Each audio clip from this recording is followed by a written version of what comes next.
Hey my friends! So today I'm going to do a little video on homemade tomato soup, which I came across this cool video from Bosch. It might be slightly different than Bosch, but it's okay. We can alternate things to make them work for us. Now these tomatoes are from my gardens. Yes, today is November 14th, and I still have tomatoes, which we had actually brought in the green ones and they ripened up really nice. These are peppers from my gardens. They have ripened up really nice in bags. And these are no heat jalapenos. They're a little spicy. They're not too overbearing. They're not too hot. And these are called Felicity. You can get those seeds on Johnny Seed, or you can just Google. There's a lot of places you can get them. This is thyme from my gardens, and oregano. And the garlic is from my gardens also. So we'll just tuck it in there, and we're going to roast these guys. And when they're roasted, they'll pop right out of their shells, so you don't really have to go cutting them all up. And the spices and herbs will just cook in nicely. We'll blend it all in together afterwards. We'll pull the stems off.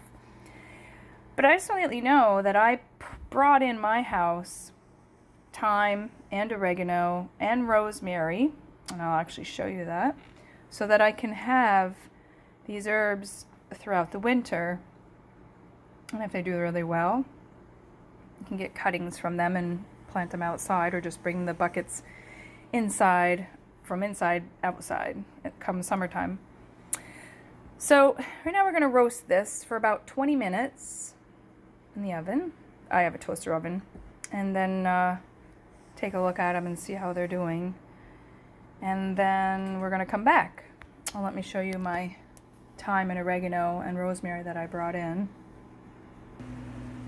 Here is my thyme and some of my oregano, which is starting to grow back. I was a little shocked from bringing it from outside to inside, but I've been trimming it off here and there. And the thyme grows really nice. They seem to love it in here, so I'm pretty happy about that. I'll have some throughout the winter. And this is my rosemary. I have two of them. This is one of the rosemary that I brought in. Seems to like it. Now rosemary is very finicky. Not too much water. Don't overload it with water. It doesn't like its feet wet. So you have to be mindful just to make sure it's damp. I just put my hand down in there, and if it's damp, it's good. Right now I think it's got too much water, but it should be fine for a few days. And I run pellet stove, so it does get really dry in here. It can get dry, so you have to keep an eye on these guys. So this is rosemary. I'm not going to put any rosemary in my homemade tomato soup. I just don't feel like having rosemary in it.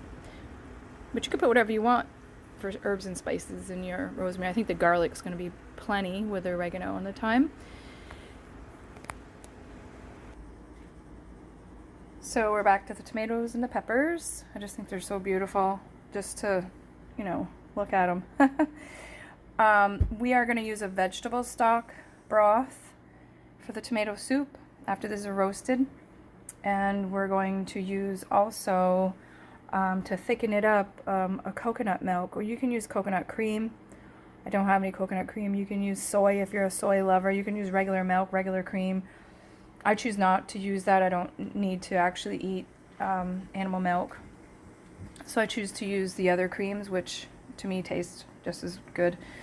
And it shouldn't take long. This is a very easy, simple recipe. You can look it up on Bosch. They just posted it not long ago, which is a great idea because I had all these tomatoes left and peppers. So this is just a short little video to give you a little idea of what to do with some of your produce. So I may test this out, this soup, and run it through my freeze dryer and end up with a powdered tomato soup, which would be great as an MRE food, a storage food. And basically all you would need to do is add water or vegetable broth back into this powdered soup and have tomato soup on the go if you're on vacation. It's lightweight, it's easy to carry. If you're hiking, you can put it a little bit in a cup and mix it up with some water, and you know, there's a lot of different options. So I'm just putting some ideas out there. I do have a freeze dryer, which I have been very busy. I haven't had a chance to do a whole lot with it. So winter's here. So I'll let you all know how that goes with the freeze dryer. For now, this would be part 1. I will come back and do a part 2 of the final tomato soup. All right, peace.